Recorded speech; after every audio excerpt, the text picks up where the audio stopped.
Hi again, everyone. I'm Ollie Matthews. This is Societal Narcissism. This video is sponsored by contribution from Joy. Before I get to Joy's video, please go to the description box, click on the Rumble link. I ask everybody to watch over there as I'm still monetized there, and it'll help out with the channel. On to Joy's story.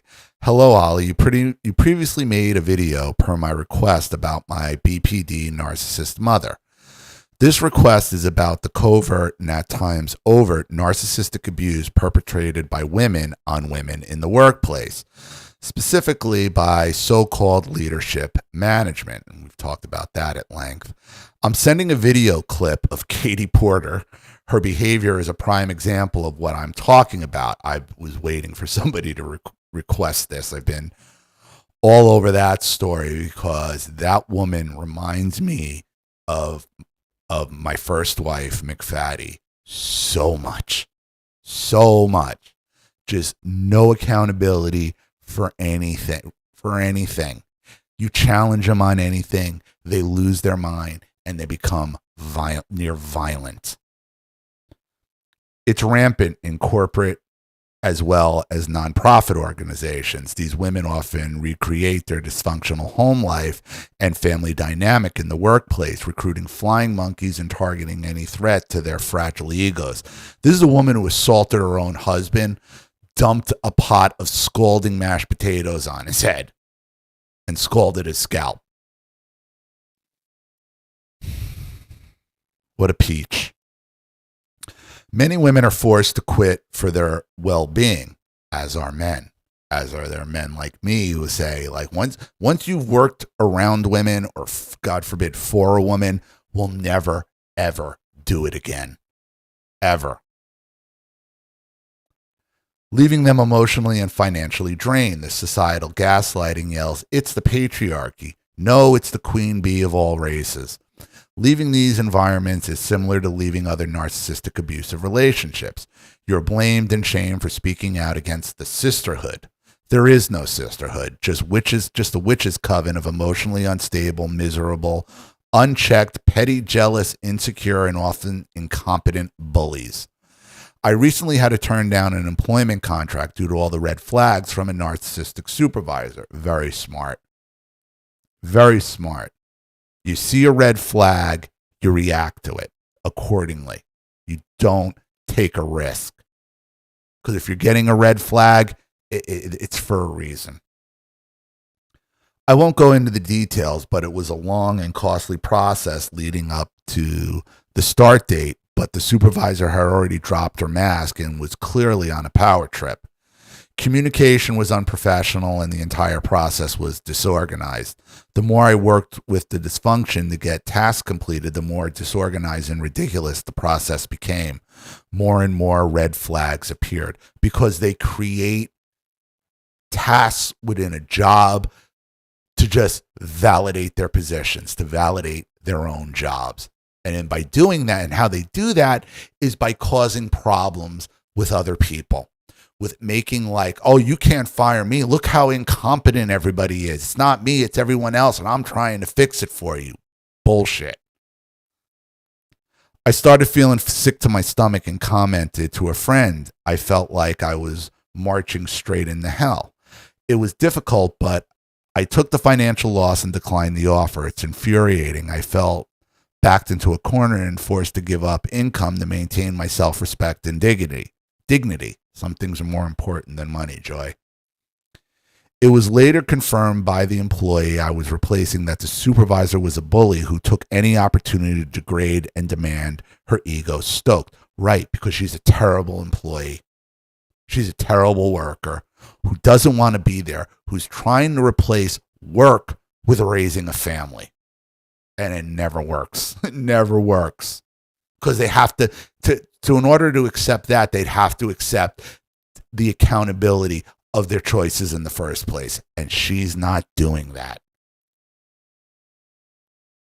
Society protects the girl boss working under a woman supervisor Society protects the girl boss. Working under a woman supervisor is a nightmare. I know I made the right decision, but the resentment is still there. Growing up in a narcissistic, abusive home, you're conditioned to just take it. You have no power, no escape, and my nervous system was often stuck in fear.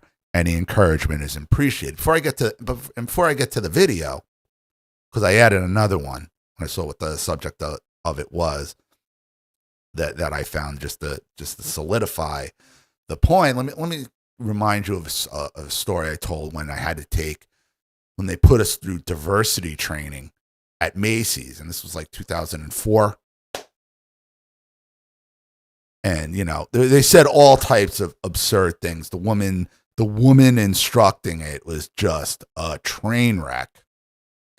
But there was this conversation about they didn't call it the patriarchy. They're talking about male toxicity and working with men and this, and then the other. And this is a diversity class being held for security executives. So everybody in there was a security executive, men and women. And the women were all, they're chirping. And finally I jumped in.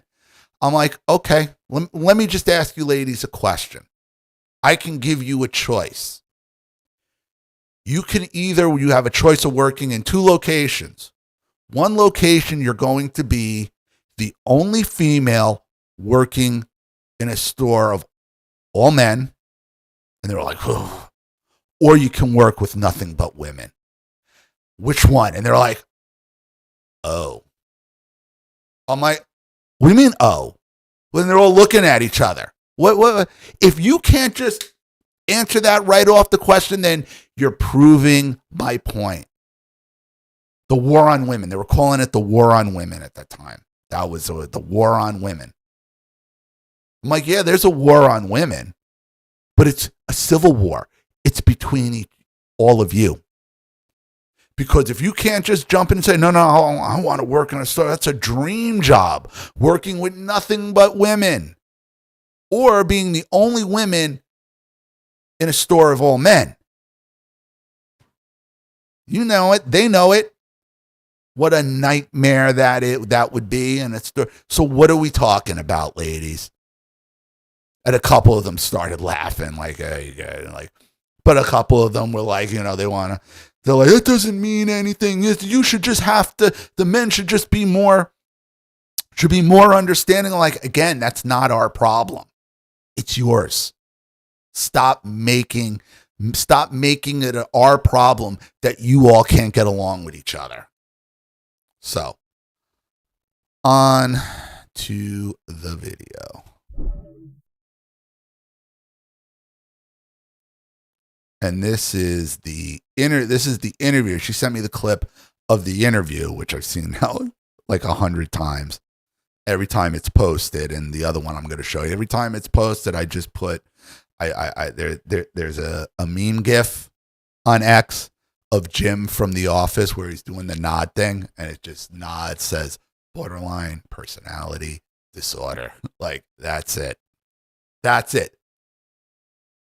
This is elected borderline personality disorder right here. So, and it's short clip, so it's not going to take very long. Here we go. What do you say to the 40% of California voters who you'll need in order to win, who voted for Trump? How would I need them in order to win? Oh, what a moron. Look at the disdain. What an ugly woman on top of it. The idea that she's dumping anything on a husband. She got a husband. She's lucky enough for that. That now she's going to be physically abusive towards. Like, it's just mind-boggling. And you know why she's saying this? Why she doesn't need any Trump voters? Because she's in California, which is completely corrupt. Which is their voting process is completely insane. And I'll say this because I was going to make a separate video. If you're in California, if you live in California, you have to vote no on Proposition 50, where they're trying to redistrict everything because Florida redistricted and Texas redistricted because they had gerrymandered all these Democrat congressional districts to steal congressional seats from Republicans. This is what they do. This is what they've been doing for 30 years. Is just now Republicans are finally figuring out how to fight back. Plus, besides that, we're going off a 2020 census that was completely fraudulent. Completely fraudulent. They stole about 15 congressional seats from red districts by redistricting because of a fraudulent census count. So, like, she can't understand why are you even asking me this? And the fact that it's a woman asking her just incenses her. Now, this wasn't a standalone interview for just Katie Porter. This is one of those meet the candidates type of forums where this reporter is interviewing all the gubernatorial candidates in California. Yet she feels that the rules are special for her because she's the only female candidate. So therefore, girl boss, I'm special. Girl magic. No, you don't. This woman is famous for not only abusing her husband, abusing her staff. She has the highest turnover rate of staff because she's so abusive. Worse than Kamala Harris. Worse than Amy Klobuchar, the stapler thrower. Unless you think you're going to get 60% of the vote. Look at the So you gaslighting. don't I feel like this lab. is unnecessarily argumentative. What is your question? Wow. Well, to those voters, okay. You see that held in the hands up, like right in her face, getting in her face. Look at that. Look, like, who does that? Who does that? She's sitting a foot away. You could tell this is a violent, nasty bully. Well, to those voters, okay. So you. I don't want to keep doing this. I'm going to call it. She's going to run away. And I'm going to run away now. This is her stomp. This is the borderline stomping away when they don't get their way. This is the borderline ruining Christmas, ruining the birthday, ruining your birthday, ruining your holiday by having a freak out, stomping away, running off, and slamming the door behind her and booty hooty hooting. Boo hoo hoo behind the door. You're not going to. Was looking for something to throw? Nope, not like this. I'm not. Not with 7 follow-ups to every single question you ask. As if she gets to decide follow-up questions. She thinks she's running this. It's mind-blowing. The entitlement is mind-blowing. Yet, this isn't unfamiliar for anybody who's had to work or, God forbid, work for one of these girl bosses. This is stereotypical. This is basic. This is basic girl boss behavior. A California gubernatorial hopeful snapped at a CBS News reporter and tried to storm out of an interview after being asked a simple question about President Trump. Ex-California Representative Katie Porter was recorded trying to pull the plug on the sit-down interview with CBS News Sacramento last month. The bizarre encounter, which aired online earlier this week, captured Porter flipping out when reporter Julie Watts asked how she planned to win Republican votes as she tries to replace Governor Gavin Newsom in 2026. Following a brief back and forth where a testy Porter insisted she could build support and would seek every vote possible, the Democrats suddenly cracked. Porter seethed at what she described as argumentative follow-up questions before trying to cut it off. I don't want... What does she think? She thinks she's special. This is an investigative reporter. She's going for one of the most powerful positions in the country, and she doesn't think she should have to answer follow-up questions. I mean, you don't get more girl boss entitlement than that. "I want this all on camera," she later added.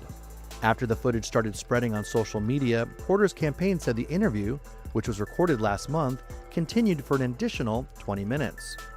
It wasn't immediately clear if or when it would... Look at the disdain on her face. Like, look at this. Look at this. And you know, she's not alone. If any of you watched any clips from the Virginia governor's race, okay, because that's a hot mess over there after what the Democrat attorney general candidate was caught saying that he wanted to see his opponent, you know, oft, watches the children leave the planet in their arms as they cry, and she can't condemn them. Last night was the debate. I would challenge you to go watch that. I would implore you to go watch that. The absolute disdain look on her face. I'll find, you know what, before I end this video, I'll find it and I'll show you that one too. It was set to air in full. Porter, who launched her gubernatorial campaign in March, God, that's the look I looked at for 14 years from my first wife. That is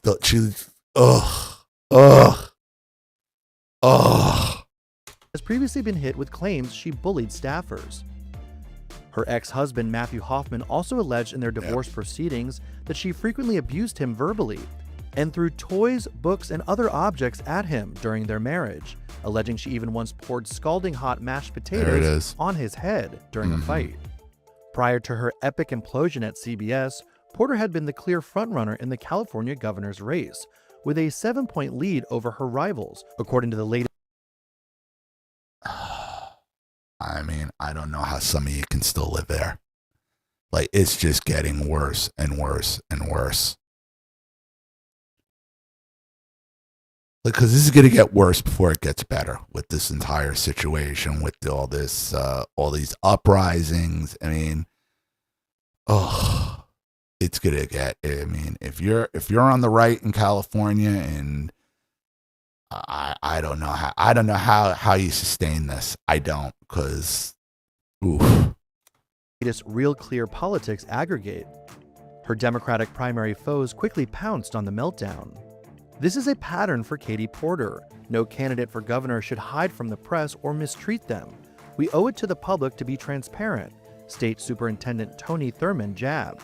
If she can't answer basic questions from a reporter, how can Californians expect her to stand up to President Trump?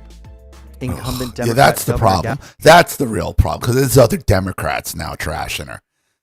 It ain't about her behavior, how she treats other women. No. It's about the reporter, because, you know, the media is the golden goose for these people because they carry their water for them. It's all about, how is she going to stand up for Trump?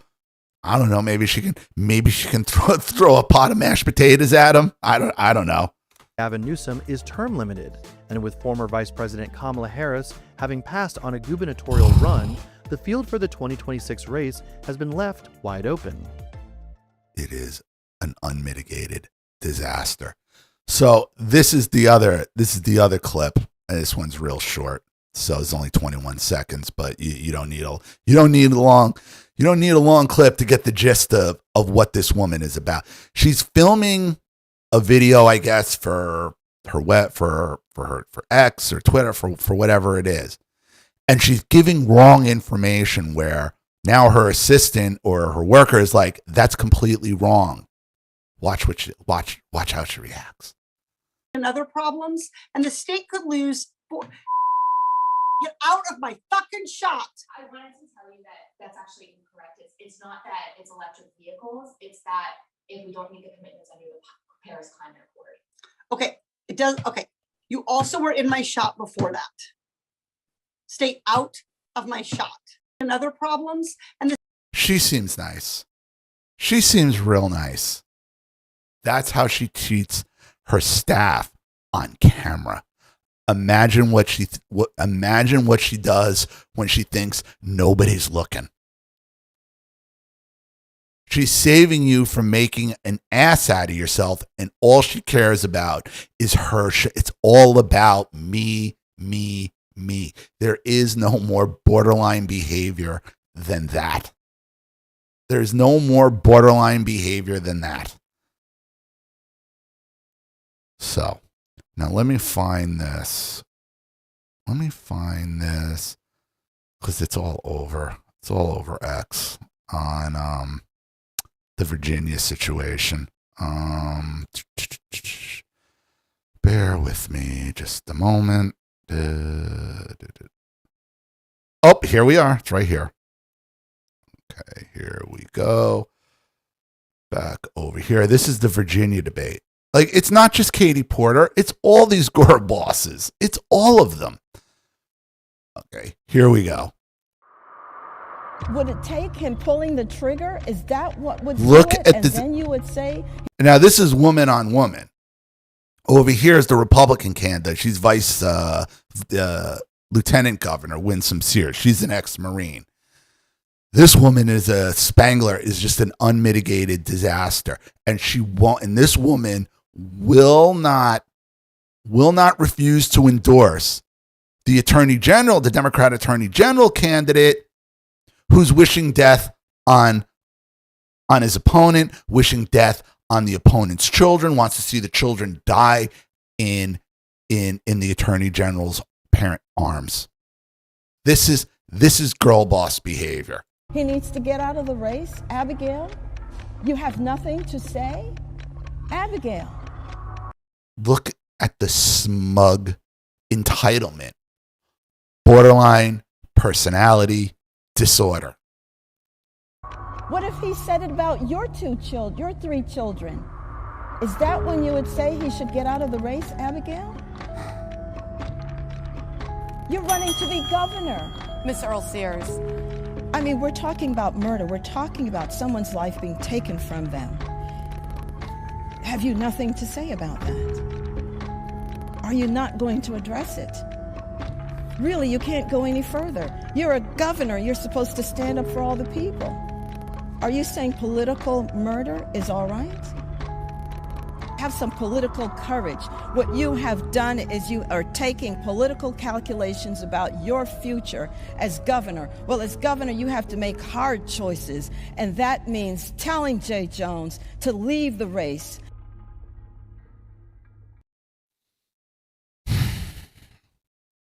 It's not just Katie Porter. It's all these girl bosses. Do you see what do they have in common? The disdain, the arrogance, the entitlement. They think they're owed. They think they're owed these positions. The 19th Amendment run amok. And we keep electing more and more and more of these women into the most powerful positions in the country and in the world. Show me where it's ever worked out other than Thatcher. Show me. Show me one accomplishment from a conservative point of view where this has ever worked out for our side. It never does. For all the screeching and caterwauling about the patriarchy, no, we live in a matriarchal society.